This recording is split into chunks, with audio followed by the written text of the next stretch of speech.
ส่เนาะสำหรับบทเรียนบทนี้เนาะแม่ครูจะหายพวกหลานไปตื้อ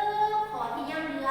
แล้วจะหายพวกหลานไปแอบอ่านเนาะหายผู้ปกครองเนาะถ่ายคลิปวิดีโอพวกหลานอ่านส่งมาให้ครูเบิ่งให้โน้สิอ่านชื่อถ่ายอยากอ่านชื่อให้ยังไง